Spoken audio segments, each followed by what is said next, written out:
Halo guys, di video kali ini ya guys ya, kita mau menanggapi pertanyaan dari salah seorang yang sudah bertanya di video kita yang lalu ya sobat ya, tentang bagaimana untuk menambah berat badan itu susu appetite weight gain. Di sini yang dikasih tahu di sini ya guys ya. Jadi ada pertanyaan daripada Cahaya Islam, itu Min tolong upload susu penambah tinggi badan juga dong, yang katanya di usia di atas 25 tahun masih bisa bertambah tinggi ya guys ya. Jadi hal ini tidak bisa kita pungkiri juga ya guys ya, kita juga sama-sama cari duit ya guys ya, sama-sama cari uang ya guys ya. Tetapi mungkin di sebagian orang ada yang memakai cara marketing yang berbeda-beda ya guys ya, tapi tetap aja tujuannya sama, mereka mau pemasaran ya guys ya. Dan di video kali ini spesial banget untuk kepada kamu semua yang ingin tahu apa saja produk yang bisa menambah tinggi badan ya guys ya. Dan tepatnya kalau untuk hal ini ya guys ya, bukan produk sih tepatnya, tetapi kita akan kasih tahu segala sesuatunya yang kita dapatkan melalui jurnal ilmiah nanti ya guys ya. Oke guys, seperti biasa kita mau ke portal Garuda dulu ya guys ya. Kita mau ke portal Garuda dulu. Siapa tahu di sini sudah ada penelitian yang tentang yang namanya peninggi berat badan ya guys ya. Oke, kita masukkan kata kuncinya meningkatkan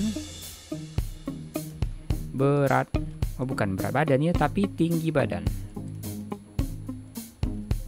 Oke, kita pastikan dulu dengan requestnya penambah tinggi ya sobat ya, tapi di sini penambah tinggi badannya. Oke, dan di sini penambah tinggi badan. Oke, di sini ada tulisan tentang optimalisasi pengelolaan dan pemanfaatan aset limbah. Oke, bukan penelitian kesehatan di sini sobat ya.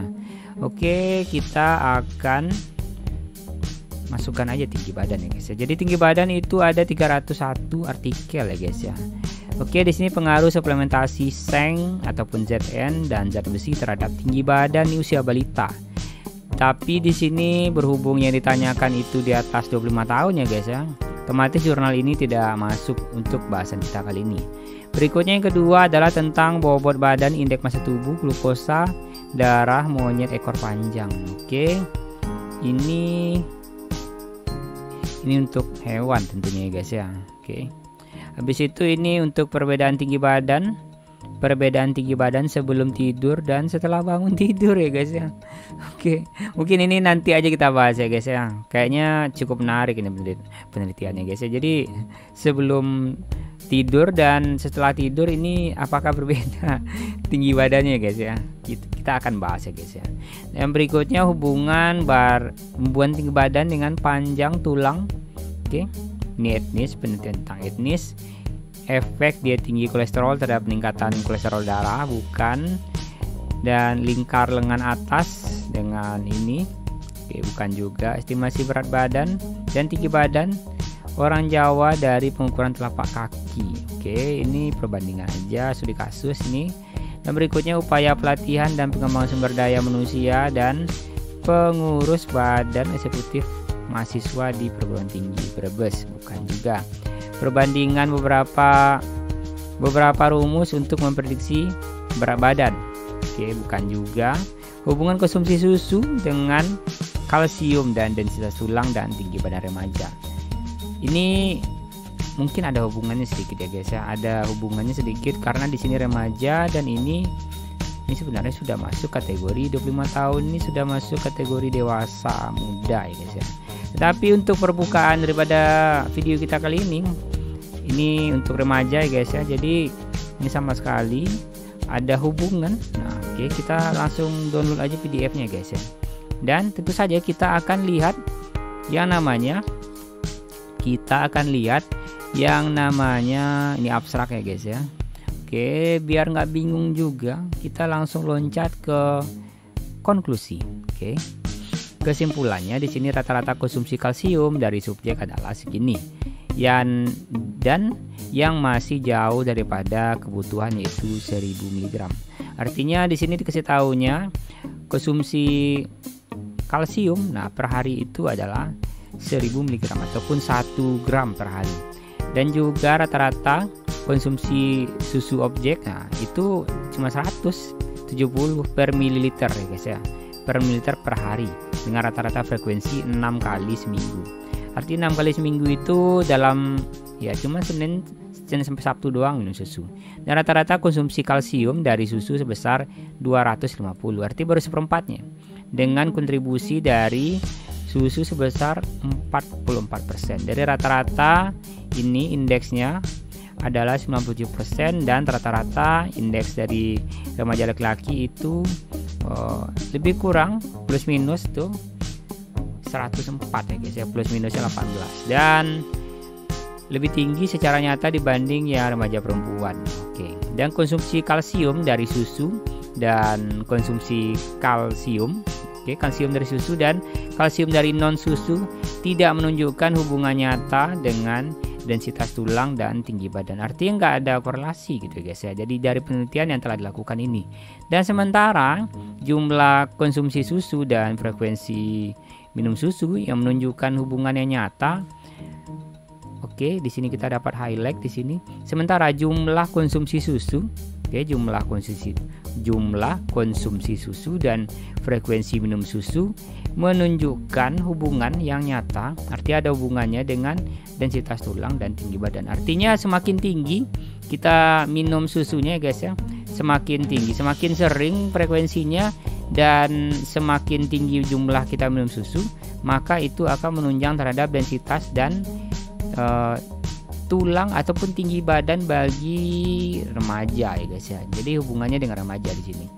Oke, jadi kesimpulannya dengan meminum susu ya guys. Jadi kebutuhan harian menurut jurnal ini adalah kebutuhan harian daripada konsumsi kalsium di sini adalah kebutuhannya adalah 1000 mg ya guys ya. Jadi kamu bisa kali-kalikan saja sendiri daripada susu yang kamu minum dan sobat ya.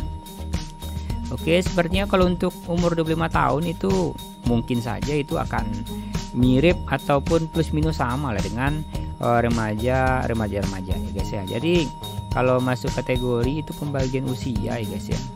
Oke, kita masuk ke pembagian usia menurut Menkes. Akan coba cari tahu aja ya guys ya. Jadi sini kasih tahu juga menurut Depkes RI masa balita itu 0 sampai 5 tahun, dan kalau remaja akhir guys, kita masuk ya guys ya. Jadi masa remaja akhir itu sekitar 17 sampai 25 tahun. Artinya jurnal ini bisa dipakai untuk yang berumur 25 tahun ya guys ya. Oke. Masih berusia 25 tahun. Artinya masih diambang ini remaja ya guys ya, remaja akhir, dan masuk itu dewasa awal. Kalau nggak salah kalau seperti ini ya guys ya. Artinya memungkinkan sekali ya guys ya. Jadi untuk jawaban daripada konkretnya pertanyaan ini ya guys ya. Jadi dengan kita meminum kalsium ya guys ya daripada susu, itu dapat menambah ataupun memicu tinggi badan ya guys ya. Itu baru dari sisi konsumsi daripada kalsium harian ya guys. Jadi yang paling penting di sini adalah perhatikan asupan kalsium per harinya ya guys ya. Jadi pastikan itu 1000 mg. Dari mana kamu tahu itu 1000 mg-nya? Maka kita kan nggak tahu juga nih kalau dari makanan-makanan biasa. Tapi kalau dari suplemen, kalau dari makanan ataupun makanan kemasan itu kita harus telusuri lagi secara komposisi ya guys ya. Secara komposisi berapa kalsium yang sudah kita minum dalam waktu 1 hari ini ya guys ya. Jadi kebutuhan kebutuhan kalsium tersebut itulah yang harus dicermati ya guys ya. Terutama untuk kamu yang masih ingin tinggi di usia 25 tahun ini ya guys ya. Jadi di sini baru sebuah konsumsi ya guys ya, konsumsi yang harus kita minum yaitu berupa susu. Habis itu tentu saja ini saja tidak cukup. kalau susu saja tidak cukup untuk menunjang tinggi badan ya guys. Tapi di sini kamu harus juga berolahraga. Tentunya olahraga apa yang dibutuhkan? Kalau nggak salah saya sih olahraganya berenang itu ya guys ya. Jadi dengan kamu berenang gitu ya, jadi kamu bisa menggerakkan keseluruhan daripada badan kamu ya guys ya, kaki, tangan, dan keseluruhan badan yang ada di atas di dalam air gitu ya. Itu akan membantu kamu untuk bisa lebih bertambah tinggi lagi ya guys ya. Jadi dikombinasikan antara latihan fisik dengan pemberian kalsium yang berupa susu tadi ya guys ya. Jadi ini jurnal yang valid ya guys. Jadi jurnal daripada ilmu gizi dan pangan ya guys ya, yang telah ditulis oleh Bapak Hardiansah, Ibu Evi, dan Ibu Wirna di sini guys. Jadi ini dari Fakultas Ekologi Manusia IPB. Nah, terima kasih kepada ya Bapak dan Ibu yang sudah menulis jurnal ini, dan ya karena jurnal ini juga video ini hadir untuk kita semua ya guys ya. Jadi begitu aja jawabannya untuk video kita kali ini. Dan bagi kamu yang mencari susu penambah berat badan ya guys ya, jadi kita nggak bisa sebutkan salah satu spek merek di sini ya guys ya. Jadi kamu tinggal cari aja susu dengan kalsium ya sobat ya, dengan kalsium, dan pastikan kebutuhan harian kalsiumnya itu adalah tercukupi, yaitu sebanyak 1000 mg. Jadi saya short lagi di sini, konsumsi ya kalsium per hari itu kebutuhannya adalah 1000 mg. Jadi kamu bisa kalkulasikan sendiri ya guys ya. Oke guys, mungkin sekian aja video kita kali ini untuk membahas tentang susu menambah tinggi badan ya guys ya, menambah tinggi badan. Kalau sebelumnya itu di episode bagian kita membahas tentang susu menambah massa badan ya guys, arti bikin kita agak lebih berisi ya guys ya. Oke guys, sekian aja video kita kali ini, dan sampai jumpa di video selanjutnya.